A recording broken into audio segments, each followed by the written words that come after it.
So, welcome students to the third lecture of chemical bonding. Chemical bondingचा आज third lecture आहे. Okay.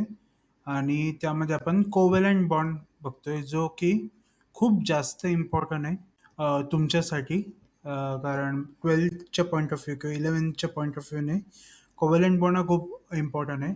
Covalent bond हा directly सगळ्या organic कंपाऊंड्समध्ये असतो. Okay. So organic कंपाऊंड्समध्ये आपल्याला काय भेटतं? कोव्हॅलंट बॉन्ड भेटतं. त्यामुळे कोव्हॅलंट बॉन्ड खूप जास्त इम्पॉर्टंट आहे. सो ऑर्गॅनिक कंपाऊंड म्हणजे कार्बन कंपाऊंड्स मोस्टली सगळे काय असतात? Carbon compounds. हायड्रोकार्बन्स आपण त्याला म्हणतो. कार्बन प्लस हायड्रोजन चे सगळे कंपाऊंड्स कशात येतात? कोव्हॅलंट बॉन्डमध्ये येतात. राईट. सॉरी, ऑर्गॅनिक कंपाऊंड्समध्ये येतात. राईट. आणि त्याच्यावरती कोणता बॉन्ड असतो? कोव्हॅलंट बॉन्ड असतो. सो लास्ट लेक्चरमध्ये आपण बघितलं होतं आयोनिक बॉन्ड. काय बघितलं होतं? Ionic bond. आयोनिक बॉन्ड कसा फॉर्म होतो? By gain and loss of electron. कसं फॉर्म होतोय? By gain and loss of electron. कोण गेन करणार आहे इलेक्ट्रॉन? नॉन मेटल काय करतोय? इलेक्ट्रॉन गेन करतो आणि मेटल काय करतोय? इलेक्ट्रॉन लूज करतोय. ओके. नॉन मेटलने इलेक्ट्रॉन गेन केल्यावरती त्याचं कन्व्हर्जन कशात होणार आहे? एनआयन मध्ये होणार आहे. आणि मेटलने इलेक्ट्रॉन लूज केल्यावरती त्याचं कन्व्हर्जन कशात होणार आहे? कॅटॅन मध्ये होणार आहे. एनआयन वरती निगेटिव्ह चार्ज असतो, कॅटॅन वरती पॉझिटिव्ह चार्ज असतो. आणि ह्याच्या अट्रॅक्शनला म्हणजे attractive force between positive and negative charge. आपल्याला माहिती आहे ऑपोजिट पोलच्या मध्ये काय असतं? अट्रॅक्शन असतं. सो इकडे पण काय होणार आहे? अट्रॅक्शन असणार आहे. आणि ह्या अट्रॅक्शनला आपण काय म्हणतो? आयोनिक बॉन्ड असं म्हणतो. आयोनिक बॉन्डचे व्हेरियस प्रॉपर्टीज बघितले होते. त्याच्यातली अजून एक प्रॉपर्टी आहे. आयोनिक बॉन्ड हे पोलार असतात. ओके. पोलार म्हणजे काय? त्याच्यावरती पोल्स असतात. दोन ऑपोजिट पोल असतात. बघा, Na प्लस आणि Cl मायनस. दोन ऑपोजिट पोल आहेत या आयोनिक कंपाऊंडवरती. सो आयोनिक कंपाऊंड्स किंवा आयोनिक सॉलिड्स दरवेळी काय असणार आहेत? पोलार असणार आहेत. हे लक्षात ठेवायचं आहे. ओके. व्हाईल कोव्हॅलंट बॉन्ड जे असणार आहेत ते नॉन पोलार असणार आहेत. ओके. चालेल. So let us see what is covalent bond. Covalent bond. So simple वेने समजा बघायला गेलं तर covalent bond is form by equal sharing of electrons. Equal sharing of electrons. Okay. किंवा शेअरिंग ऑफ इलेक्ट्रॉन्स म्हटलं तरी चालतं. फक्त कसं इक्वल हा शब्द इम्पॉर्टंट आहे कारण त्याच्यातला अजून एक पार्ट येतो म्हणजे कोऑर्डिनेट बॉन्ड. राईट. त्यामुळे त्याला सेपरेट करायचं असेल तर इक्वल शेअरिंग ऑफ इलेक्ट्रॉन म्हणावं लागणार आहे. राईट. Covalent bond. त्याच्यानंतर कोव्हॅलंट बॉन्ड कोणामध्ये फॉर्म होतो? बघा, आयोनिक बॉन्ड कोणामध्ये फॉर्म होत होता? नॉन मेटल आणि मेटलच्या मध्ये. कोव्हॅलंट बॉन्ड हा कोणामध्ये फॉर्म होतो? नॉन मेटल आणि नॉन मेटलच्या मध्ये. सो दोन नॉन मेटलच्या मध्ये कोणता बॉन्ड फॉर्म होतो? कोव्हॅलंट बॉन्ड असा फॉर्म होतो. ओके. चालेल. सो बघूया जरा त्याच्यात 3 टाइप्स येतात. एक म्हणजे सिंगल कोव्हॅलंट बॉन्ड, दुसरा डबल कोव्हॅलंट बॉन्ड आणि तिसरा ट्रिपल कोव्हॅलंट बॉन्ड. ओके. किंवा त्याला single bond, double bond, triple bond पण आपण म्हणतो. ऑलरेडी तुम्हाला झालेलं असेल. सो फर्स्ट आपण बघूया सिंगल कोव्हॅलंट बॉन्ड. पहिला भाग त्याचा सिंगल कोव्हॅलंट बॉन्ड. चालेल.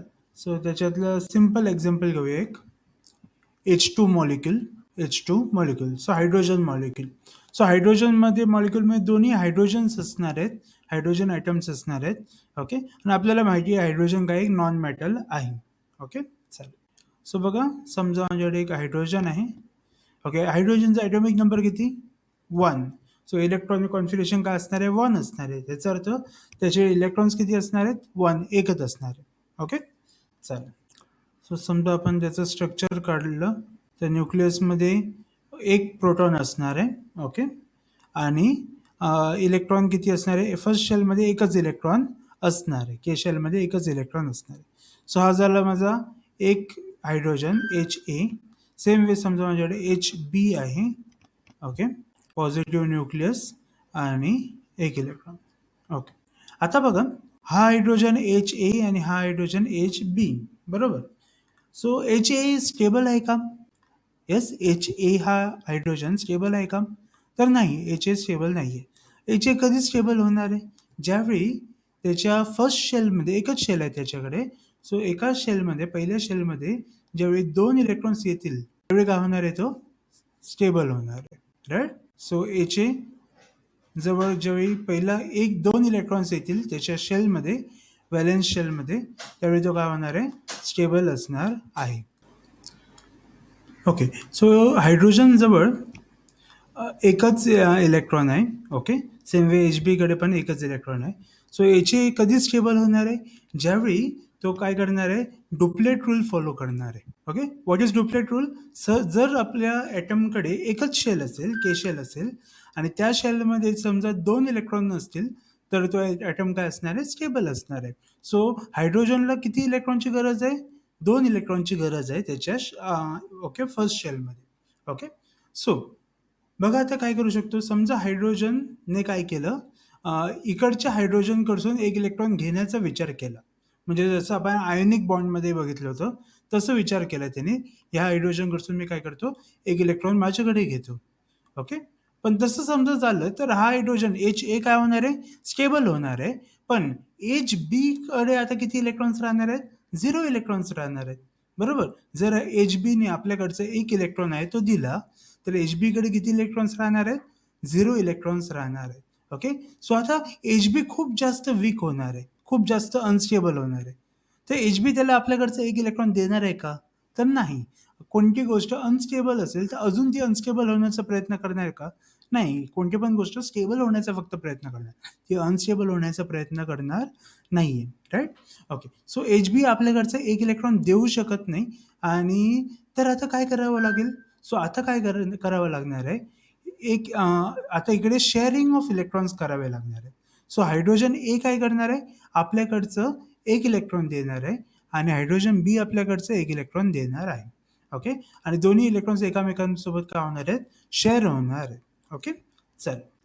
सो त्याचं एक एक्झाम्पल बघूया. समजा 2 मित्र असतील, 2 फ्रेंड्स असतील. ओके, फॉर एक्झाम्पल अमित म्हणून एक मित्र आहे. ओके, आणि सुमित म्हणून एक मित्र आहे.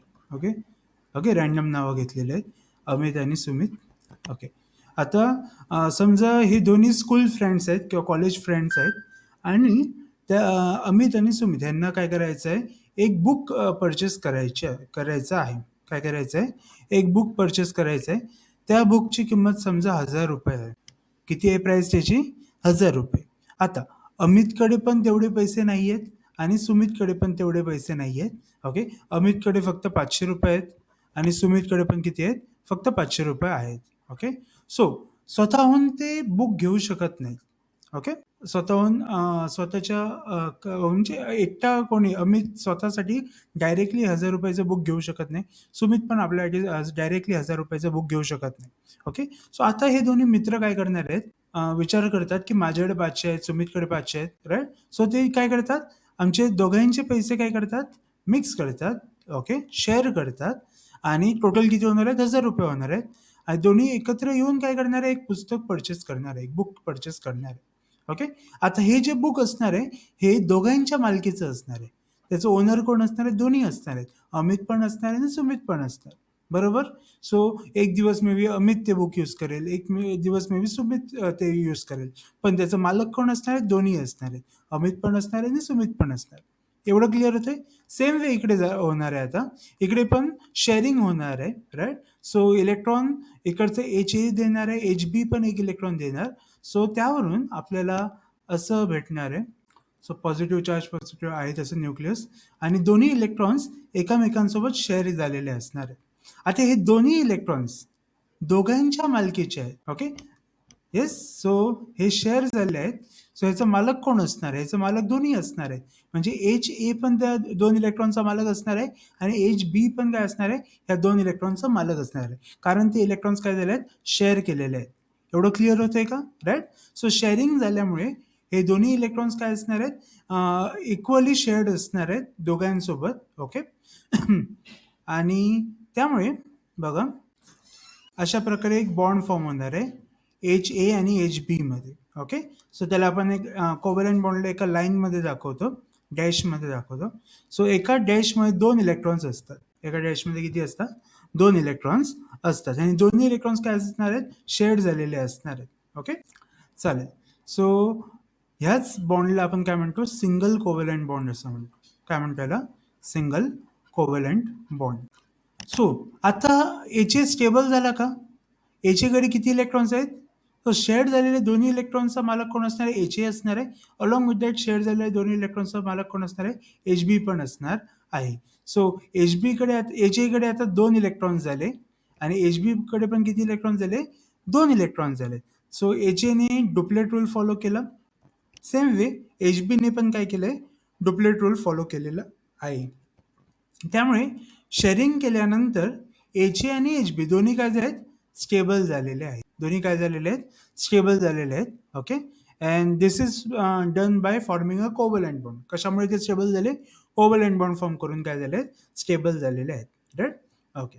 So sharing of electrons I think एवढं समजलेलं असेल. अजून एक एक्झाम्पल बघूया, जरा फास्ट बघूया.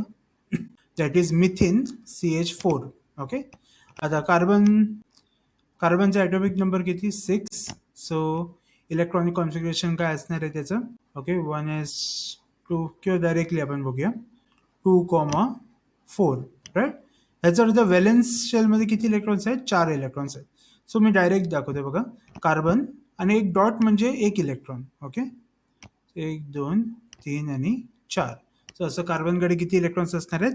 4 व्हॅलेन्स इलेक्ट्रॉन्स असणार आहेत. ओके. आणि हायड्रोजन किती आहेत आपल्याकडे? 4 आहेत. सो 4 जागेवरती. ओके. आता हायड्रोजनकडे किती इलेक्ट्रॉन असतो? 1 इलेक्ट्रॉन असतो. सो त्याला पण मी एक डॉटमध्ये दाखवतोय. ओके. सो आता प्रत्येक हायड्रोजन एक इलेक्ट्रॉन आपल्याकडचं शेअर करणार आहे. सॉरी. ओके. आणि कार्बन कडे 4 इलेक्ट्रॉन्स आहेत व्हॅलेन्स शेलमध्ये. सो प्रत्येक हायड्रोजन सोबत एक इलेक्ट्रॉन कार्बन शेअर करणार आहे. ओके. सो इकडे एक शेअर करणार, इकडे एक शेअर करणार. ओके. सेम वे इकडे शेअर करणार आहे आणि इकडे शेअर करणार. ओके. सो अशा वेळेने शेअर करणार आहे. सो आपल्याला काय भेटणार आहे? असं भेटणार आहे. कार्बन, हायड्रोजन, हायड्रोजन, हायड्रोजन आणि hydrogen. Okay. So this is known as methane. आणि मिथेनच्या आतमध्ये 4 सिंगल कोव्हॅलेंट बॉन्ड असतात. राईट. ओके. आता कार्बन बघा, लास्ट इलेक्ट्रॉनिक कॉन्फिगरेशन तुझं 2,4 आहे. ओके. ह्याचा अर्थ त्याला स्टेबल होण्यासाठी किती इलेक्ट्रॉनची गरज आहे? अजून त्याला 4 इलेक्ट्रॉनची गरज आहे. बरोबर. सो आता बघा, प्रत्येक कोव्हॅलेंट बॉन्डमध्ये 2 इलेक्ट्रॉन असतात. 1, 2, 3, 4, 6, 7. आता कार्बन, ओके, किंवा हायड्रोजन वगैरे. हायड्रोजनकडे किती इलेक्ट्रॉन्स आहेत? ह्या हायड्रोजनकडे 2. ओके. शेअर केले आहेत, त्यामुळे तो पण त्याचा मालक झालेला आहे. प्रत्येक हायड्रोजनकडे किती असणार आहेत? आता 2 इलेक्ट्रॉन्स असणार आहेत. ह्याचा अर्थ प्रत्येक हायड्रोजनने कोणता रूल फॉलो केलेला आहे?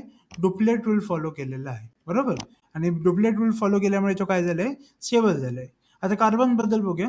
कार्बनकडे किती इलेक्ट्रॉन्स आहेत शेअर झालेले? सो 1, 2, 3, 4, 5, 6 आणि 7, 8. सो टोटल किती झाले? 8 इलेक्ट्रॉन झालेले आहेत त्याच्या व्हॅलेन्स शेलमध्ये. म्हणून इकडे कोणता रूल अप्लाय झालाय? ऑक्टेट रूल कंप्लीट झालेला आहे. ऑक्टेट रूल कंप्लीट झालाय. ह्याचा अर्थ कार्बन पण काय झाला? स्टेबल झाला. Right. So covalent bond form केल्यामुळे बाय शेअरिंग ऑफ इलेक्ट्रॉन्स काय झालंय? कार्बन पण काय झालंय? स्टेबल झालेला आहे. राईट. आणि त्याने कोणत्या? ऑक्टेट रूल आणि duplet rule, octet rule follow केलेलं आहे. सो अशा वेळेने आपल्याला काय भेटतो? सिंगल कोव्हॅलेंट बॉन्ड भेटतो. आय होप एवढ्यापर्यंत क्लिअर असेल. असे खूप सारे एक्झाम्पल्स आहेत. सिंगल कोव्हॅलेंट बॉन्डला आपण एका डॅशमध्ये दाखवतो.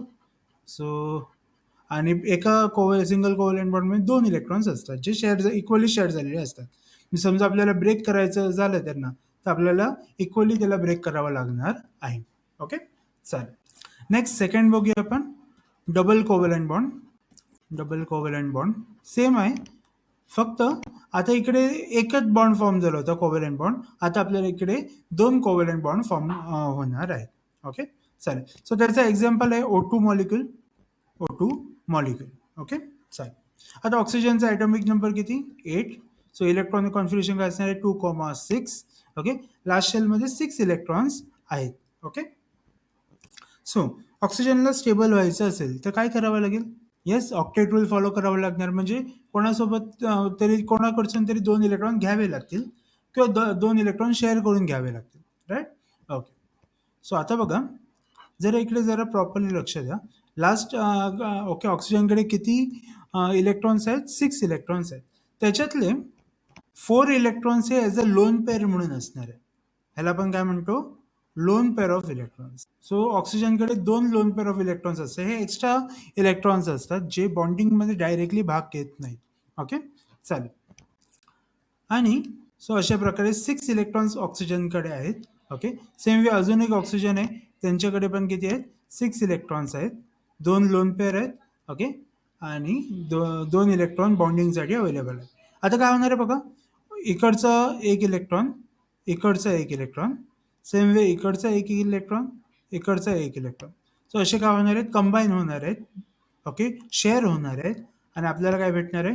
ऑक्सिजन भेटणार आहे. त्यांच्यामध्ये काय असणार आहे? दोन कोव्हॅलंट बॉन्ड असणार आहे आणि लोन पेअर ऑफ इलेक्ट्रॉन्स आहेत तसे असणार आहे. ओके, चला. सो ह्याला काय म्हटलं जातं? डबल कोव्हॅलंट बॉन्ड असं म्हटलं जातं. Double covalent bond. Double covalent बॉन्डमध्ये किती इलेक्ट्रॉन शेअर झाले जातात? बघा, एका कोव्हॅलंट बॉन्डमध्ये 2. सो 2 आहेत. सो टोटल किती? 4 इलेक्ट्रॉन्स काय झाले आहेत? शेअर झालेले आहेत. 4 इलेक्ट्रॉन्स शेअर झालेले आहेत. ओके, चालेल. अजून एक एक्झाम्पल त्याचं बघूया. C2H4. ओके, त्याला आपण इथिन असं म्हणतो. इथिन. So carbon, carbon.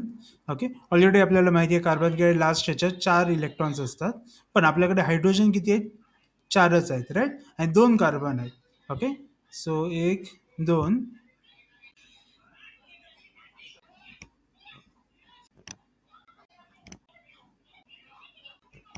Okay, so आता बघा, इकडे कार्बनचे 1, 2 आणि 3, 4 असे 2 इलेक्ट्रॉन्स, 4 इलेक्ट्रॉन्स. सेम वे इकडचे 2 इलेक्ट्रॉन आणि अजून 2 electron, 4 electrons.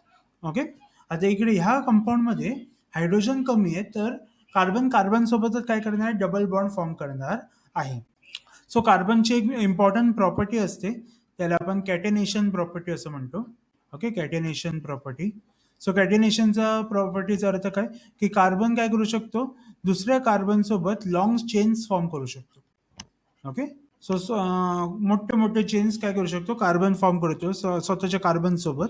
So this property is known as catenation property. अजून कोणत्या पण कंपाऊंडमध्ये आपल्याला ही प्रॉपर्टी भेटत नाही. विचार करा, ऑक्सिजनची कधी पण लॉंग चेन्स असे नसतात, बरोबर आहे ना? मोठे मोठे चेन्स नसतात, पण कार्बनची ती चेन असते. सो ह्या प्रॉपर्टीला काय म्हटलं जातं?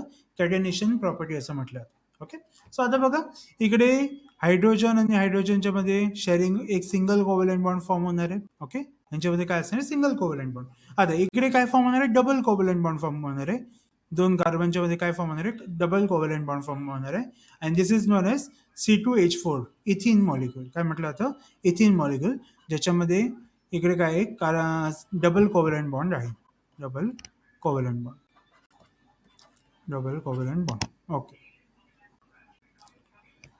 Next triple covalent bond. Third, triple covalent bond. Okay, triple covalent bond. So सिम्पलच आहे. डबल कोव्हॅलंट बॉन्ड बघितलं आणि सिंगल कोव्हॅलंट बॉन्ड बघितलं, त्याप्रमाणेच ट्रिपल कोव्हॅलंट बॉन्ड, त्यामध्ये 3 काय असणार आहे? कोव्हॅलंट बॉन्ड फॉर्म झालेले असणार आहे. फॉर एक्झाम्पल त्याचं N2 मॉलिक्यूल. आता सिंगल कोव्हॅलंट बॉन्डमध्ये 2 इलेक्ट्रॉन शेअर होतात, डबल कोव्हॅलंट बॉन्डमध्ये 4 इलेक्ट्रॉन शेअर होतात. तर ट्रिपल कोव्हॅलंट बॉन्डमध्ये किती इलेक्ट्रॉन शेअर होणार आहेत? 6 इलेक्ट्रॉन्स शेअर होणार आहेत. किती इलेक्ट्रॉन? 6 इलेक्ट्रॉन शेअर होणार आहेत. ओके, सो आता इकडे नायट्रोजनचं बघूया. N2 molecule. So nitrogen atomic number 5.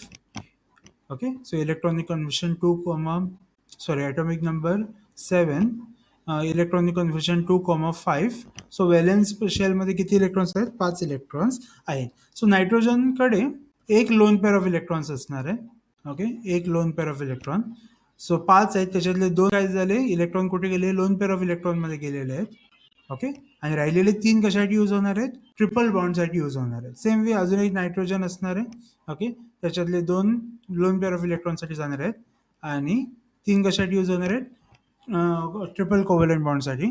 So इकडचा एक इलेक्ट्रॉन, इकडचा एक इलेक्ट्रॉन शेअर होणार आहेत, इकडचा आणि इकडचा, आणि इकडचा आणि इकडचा. सो अशा प्रकारे नायट्रोजनच्या मध्ये काय असणार आहे? ट्रिपल कोव्हॅलंट बॉन्ड असणार आहे. आणि नायट्रोजनकडे काय असणार आहे? लोन पेअर ऑफ इलेक्ट्रॉन्स असणार आहेत. And this is known as triple covalent bond.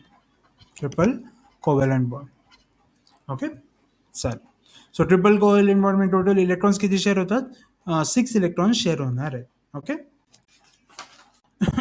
पुन्हा आपण हवं असेल तर ऑक्टेट रूल पण बघू शकतो. नायट्रोजनकडे टोटल इलेक्ट्रॉन्स किती झाले आता? लोन पेअरचे 2 इलेक्ट्रॉन्स आणि प्रत्येक बॉन्डमध्ये 2 इलेक्ट्रॉन्स. सो 2, 3, 4, 5, 6, 7, 8. सेम वे ह्या नायट्रोजनकडे पण किती आहेत? 1, 2, 3, 4, 5, 6, 7, 8. 8 इलेक्ट्रॉन झाले. सो दोन्ही काय केले? ऑक्टेट रूल कम्प्लीट केलेला आहे. याचा अर्थ दोन्ही काय झाले आहेत आता? स्टेबल झालेले आहेत. Right. So covalent bond form कडून काय होतात? ते स्टेबल होतात. ओके, चालेल. नेक्स्ट एक्झाम्पल बघा. C2H2. Okay. So carbon carbon. Okay. आता ह्या कार्बन कार्बनच्या मध्ये काय असणार आहे? ट्रिपल कोव्हॅलंट बॉन्ड असणार आहे. सो 3 इलेक्ट्रॉन्स इकडे यूज होणार आहेत. वाईल एक इलेक्ट्रॉन कुठे यूज होणार? हायड्रोजन सोबत बॉन्ड फॉर्म होणार आहे. सो हायड्रोजन सोबत अशा वेळेने बॉन्ड फॉर्म होणार आहे by sharing of electron. Single covalent bond असणार आहे. वाईल कार्बन कार्बनच्या मध्ये काय असणार आहे? 6 इलेक्ट्रॉन कंबाईन होऊन 3 कोव्हॅलंट बॉन्ड फॉर्म होणार आहे. आणि याला आपण काय म्हणतो? ट्रिपल कोव्हॅलंट बॉन्ड असं म्हणतो. Triple covalent bond. ओके, चल. सो आय होप एवढ्यापर्यंत क्लिअर असेल. आता ह्याच्यात काही पॉईंट्स आपल्याला यूज केलेले आहेत आपण इनडायरेक्टली. बघा, हायड्रोजनची व्हॅलेन्सी 1 असते, त्यामुळे हायड्रोजन कधी पण किती बॉन्ड फॉर्म करतो? एकच बॉन्ड फॉर्म करतो. पण कार्बनची व्हॅलेन्सी किती असते? 4 असते. ह्याचा अर्थ कार्बन किती बॉन्ड फॉर्म करणार आहे? 4 बॉन्ड्स फॉर्म करणार आहे. 1, 2, 3 आणि 4. राईट. सेम वे नायट्रोजनची व्हॅलेन्सी ही 3 असणार आहे, त्यामुळे नायट्रोजन किती बॉन्ड फॉर्म करतो? 1, 2, 3 3 बॉन्ड फॉर्म करतो. ओके. कार्बनची व्हॅलेन्सी ऑलरेडी आपण बघितली 4 आहे. 1, 2, 3, 4. राईट. त्यानंतर ऑक्सिजनची व्हॅलेन्सी 2 असते, म्हणून इकडे ऑक्सिजनने किती बॉन्ड फॉर्म केले आहेत? 2 बॉन्ड फॉर्म केलेले आहेत. डबल कोव्हॅलंट बॉन्ड फॉर्म केले. हायड्रोजनची व्हॅलेन्सी 1 असते, म्हणून तो 1 बॉन्ड फॉर्म करतो. ओके. सो अशा वेळेने व्हॅलेन्सी वाईज आपल्याला समजलं पाहिजे की कोण किती बॉन्ड फॉर्म करणार आहे. राईट. चालेल. सो आपण आय होप एवढेपर्यंत समजलेलं असेल तुम्हाला. सो कोव्हॅलंट बॉन्ड खूप जास्त इम्पॉर्टंट आहे. ओके. आणि ते समजलं पाहिजे तुम्हाला. Right. It is form by sharing of electron. Okay. So we will stop over here. Thank you.